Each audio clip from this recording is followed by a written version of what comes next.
ஆமா. ஆ. விடிய விடிய விடிய நமக்கு இதே வேலையா போச்சு. ஏன்னா ராத்திரில தான் கொஞ்சம் கூட்டம் கம்மியா இருக்கு. பகல்ல வியாபாரம் பண்ணோம்னு வச்சுக்கோங்களேன், நமக்கு கூட்டம் அதிகமா வந்துருது. சேல்ஸ் பண்ண முடியல. ராத்திரினா நிதானமா நம்ம பாட்டுன்னு அப்படி சேல்ஸ் பண்ணோமா, காலைல வீட்டுக்கு போனோமா, தூங்கணுமா அப்படின்னு இருக்கும்.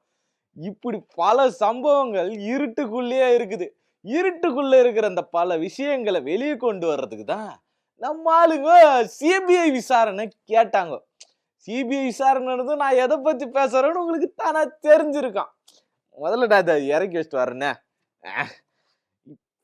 இப்போ பார்த்தீங்கன்னா, இந்த செப்டம்பர் 27ஆம் தேதி அ ஒரு மிகப்பெரிய துயர சம்பவம் ஒண்ணு நடந்துச்சுங்க. என்ன மேட்டர்னா, கரூர்ல விஜய் அவர்களுடைய பரப்புரைக்காக போயிருந்தாய்ங்க. சரியா 12 மணிக்கு அது வந்து பிரச்சனையே ஆயிருக்காதுங்க. அன்னைக்கு பிரச்சனையே நடந்திருக்காது. அதுக்கான காரணம் என்னன்னா, சில பேரோட சதி அதுல உள்ள இருக்கு. என்ன சதின்னு நான் சொல்றேன் கேட்டு தெரிஞ்சுக்கங்க. அதுல சதி என்னன்னா, இந்த 12 மணிக்கே வருவாருன்னு ட்வீட் போட்டாங்க பாருங்க. மிகப்பெரிய சதி அங்க தான் நடந்திருக்குது. ஏன்னா கூட்ட நெரிசல்ல ஆம்புலன்ஸ் விட்டதெல்லாம் சதின்னுவாய்ங்க. நம்பாதீங்க. ஆம்புலன்ஸ் விட்டது அதுக்கான என்னங்க ஆம்புலன்ஸ் விட்டது எப்படிங்க சதி ஆகும்? ஆம்புலன்ஸ் விட்டது அவர்களுக்கான வழிய வகுக்கிறதுங்க. சரி பாதிக்கப்பட்டவங்களுக்காக வர்றது. இன்னொரு பக்கம் 3 மணிக்கு வந்துருவாரு, 1 மணிக்கு வந்துருவாரு. தலைவர் தலை சீவினுக்கிறாரு, வந்து நிக்கிறாருன்னு சொன்னாரு பாருங்க. இவனுங்க பண்ண சதிதாங்க. இவர்கள் எல்லாம் யாரு அப்படின்னு பாத்தீங்கன்னா, நம்ம பின்னாடி வருவோம். அதெல்லாம் அவங்களே சொல்லியிருப்பாங்க. ஏன்னா இந்த ட்வீட் போட்டது யாருன்னு உங்களுக்கு தெரியும். நம்ம சொல்ல வேண்டியது கிடையாது.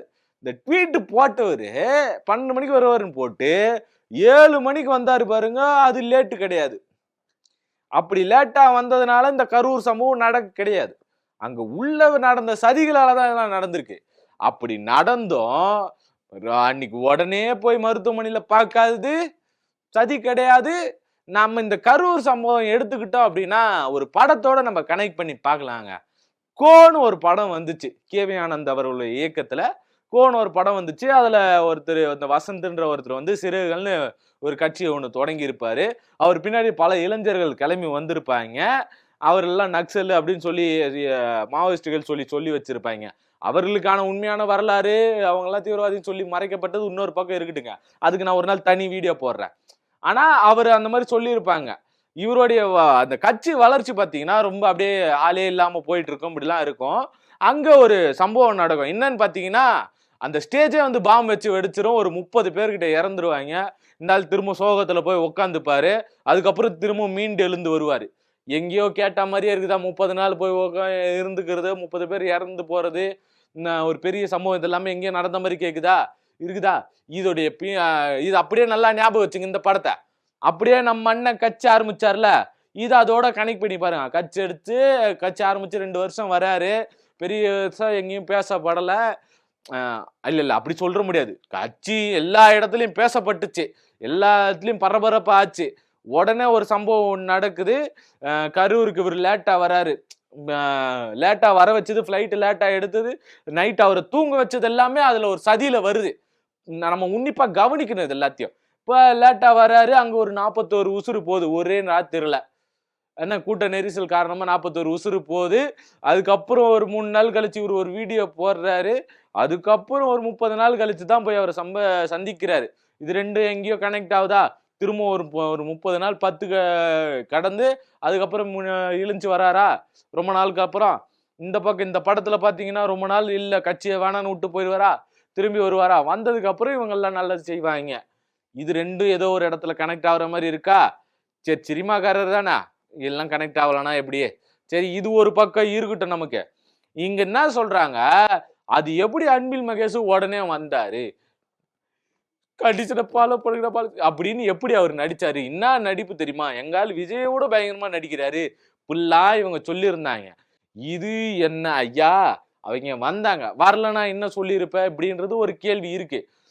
இப்ப இது எல்லாம் ஒரு பக்கம் போனது இருக்கட்டும். அந்த உசுறுகள் போனது 30 நாள் கழிச்சு அவர் சந்திச்சது இதெல்லாம் ஒரு பக்கம் இருந்தாலும் ஒரு அந்தக்காக பொறுப்பேற்றுக்கணும்ல. இப்ப என் வீட்டுல ஒரு ஃபங்க்ஷனுப்பா, வந்தவனுக்கு ஏதோ ஆகி போச்சு, பாம்பு கடிச்சு போச்சோ இல்ல வர வழியில ஏதோ ஆயிட்டானோ, அவன் என் வீட்டுக்கு வர வேண்டியவன், நான் தான் பொறுப்பேற்றுக்கணும். சரி வந்துட்டு திரும்பி போகும்போது ஏதோ ஆயிடுச்சோ, அதுக்கு நான் தான் பொறுப்பு. அவனை போய் பார்த்து, எப்பா பார்த்து போய் பத்திரமா சேர்ந்தியா? இதெல்லாம் விசாரிக்க வேண்டியது யாரு கடமை? என் கடமை. ஏன்னா அது என் வீட்டு ஃபங்க்ஷனு.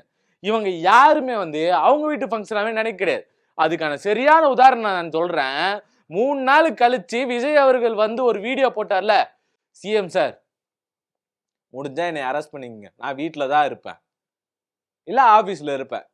இத சொல்ற தைரியம் இருக்கிற இவருக்கு, ஐயா மக்களே என்னைய மன்னிச்சிருங்க. நான் லேட்டா வந்தது தாமதம் தான். எனக்கு அவ்ளோ கில்ட்டா இருக்குன்னு ஒரு வார்த்தை பேசியிருப்பாரா?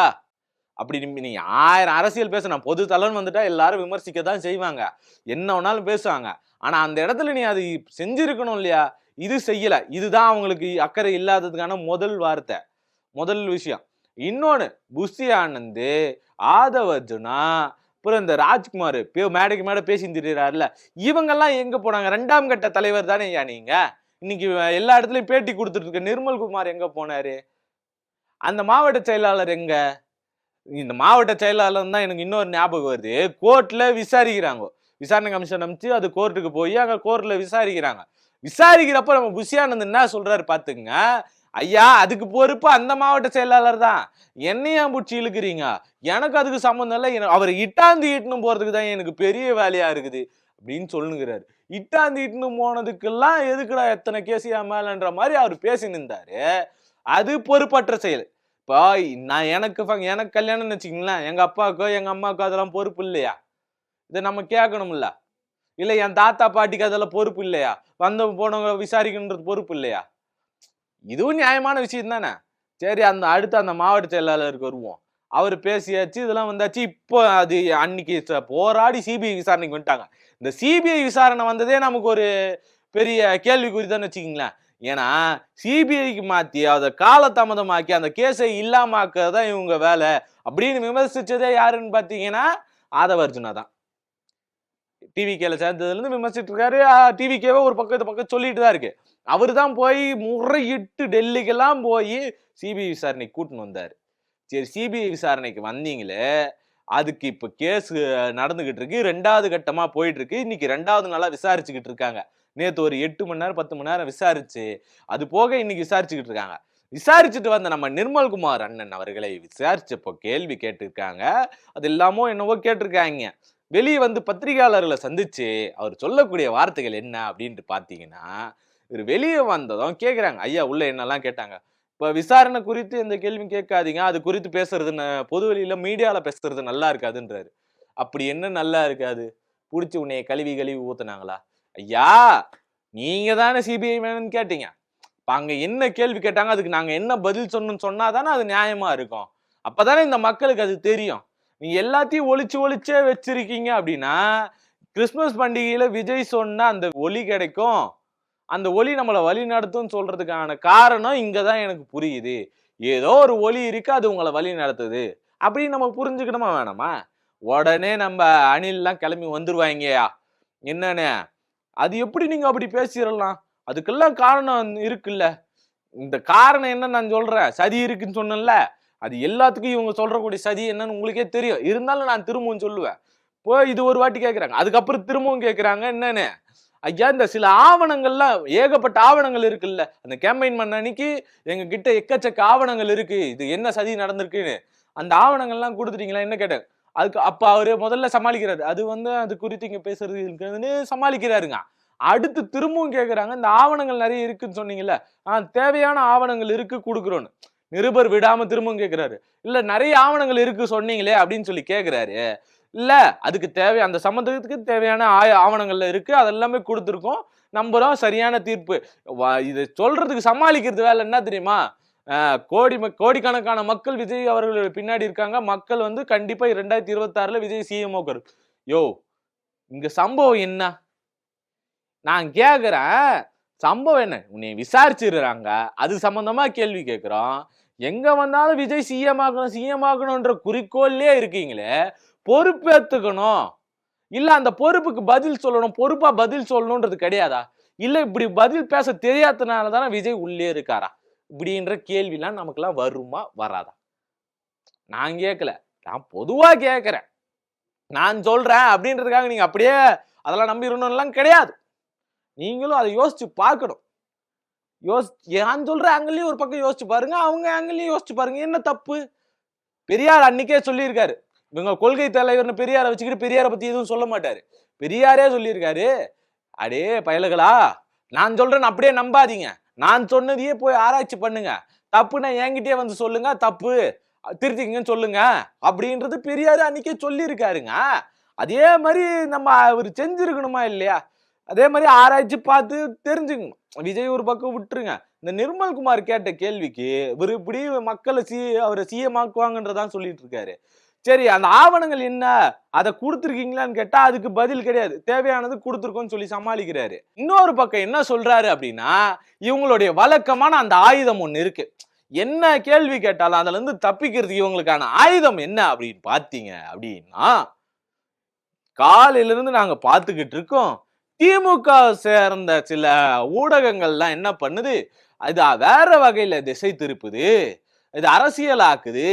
நான் கேட்கிறேன், அரசியல் நீ ஒழுங்கா பண்ணி இருந்தா அதையே இவங்க அரசியலாக்க போறாங்க? நியாயமான கேள்வியா இல்லையா? எனக்கு தெரியல, நீங்க சொல்லுங்க நியாயமான கேள்வியா இல்லையான்னு. இவங்க ஒழுங்கா அரசியல் பண்ணியிருந்தா யார் உன்னையும் இங்க அரசியல்ல மாத்த போறா? பொது இடத்துல வந்தா இவரை விமர்சிக்க கூடாது, இவர் வெளியே பதிலும் பேச மாட்டாரு. யாரெல்லாம் மீம் போடுறாங்களோ, யாரெல்லாம் ட்ரோல் பண்றாங்களோ அதுக்கு எடுத்துன்னு போய் இன்னொரு மாநாட்டுல அவர் என்ன பண்ணுவாரு, அதுக்கு எல்லாம் ரிப்ளை பண்ணிக்கிட்டு இருப்பாரு.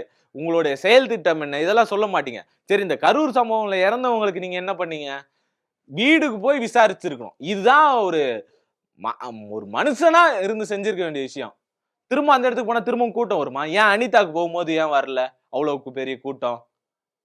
அதுக்கப்புறம் நீங்க கோவா போனீங்களே, அப்ப ஏன் வரல? ஜனநாயகனுக்கு எப்படி வராம இருந்தாங்க? அதுக்கெல்லாம் உங்களுக்கு போக முடிஞ்சு இல்ல? இதுக்கு போய் உங்களால ஏன் விசாரிக்க முடியல? சரி, இந்த சிபிஐ விசாரணைக்கு இப்ப என்ன பண்ணிருக்காங்க, பெரிய ட்விஸ்ட். சிபிஐக்கு போனா வந்துடும் நினைச்சாங்க இல்லையா? இப்ப இவரை கூட்டணி கிழிக்கிறதுக்காக சிபிஐல இருந்து யாரோ உள்ள வேலை பாக்குறாங்கன்றது தெரிய வருது. நம்ம விஜய சிபிஐ விசாரணைக்கு அழைப்புக்கான வாய்ப்பு இருக்கு, அதிகப்படியான வாய்ப்பு இருக்குன்றது தெரிய வந்துருச்சு. விஜயும் விசாரிக்க வருவாங்க. அங்க இவரை ஆட்ட வேண்டிய இடத்துல ஆட்டி எந்த இடத்துல போய் சேர்க்கணுமோ சேர்த்துருவாங்கன்றது நமக்கு தெளிவாவே தெரியுது. அதையும் தாண்டி இவர் பேசுற பேச்சுக்கள் எல்லாம் கொள்கை எதிரி நீ யார சொல்றாரோ அவரை எதிர்க்கவே மாட்டாரு. நமக்கு தெளிவா தெரிஞ்ச ஒரு விஷயம். அந்த கொள்கை எதிரி பக்கம் இவர் போய் நிக்கிறாரா, இல்ல வேற எதனா கூட்டணி சேர்க்கிறாரா? இந்த சிபிஐ விசாரணை மூலமா இந்த கரூர் மக்களுக்கு நம்ம அவங்களுக்காக பேசி என்ன பிரயோஜனம் தான் நான் எனக்கு கேட்க தோணுது. ஏன்னு பாத்துங்க, அவரை போய் பார்த்ததுக்காக என் புள்ள செத்தானா சந்தோஷம்னு பேசக்கூடிய இந்த மக்களை நம்ம என்ன சொல்லணும், என்ன கேள்வி கேட்கணும் அப்படின்னு. ஆனா இனி ஒரு சம்பவம் இந்த மாதிரி நடக்க கூடாது அப்படின்றதுக்காக வாச்சு நம்ம இதை பேசியே ஆகணும். இதுக்கு மேல இப்படி ஒரு கூட்ட நெரிசல்ல இப்படி ஒரு கண்மூடித்தனமான ஒரு மயக்கத்துல எந்த ஒரு சம்பவமும் நடக்க கூடாதுன்றதுக்காக இந்த விசாரணை கண்டிப்பா தீர்வுக்கு வரணும். ஏன்னா அவங்களே ஏத்துக்கிட்டாங்க, இதுக்கு மேல என்ன காரணம் அப்படின்னு பேசி ஒரு பிரயோஜனம் இல்லை அப்படின்னு ஒரு பக்கம் இருந்தாலும் நமக்கு அதை பத்தி கவலை வேணாம். ஆனா இதுக்கான தீர்வு இன்னொரு சம்பவம் நடக்காம இருக்கிறதுக்கு கண்டிப்பா வழி செய்யும் அப்படின்னு நம்புறேன். நம்பிக்கையோட நான் கிளம்புறேன் அப்படின்றதுனால அடுத்த வியாபாரம் பார்க்க வேண்டிய இடம் வந்துருச்சு. வரங்கோ. ஐயோ எம்மா வரட்ட.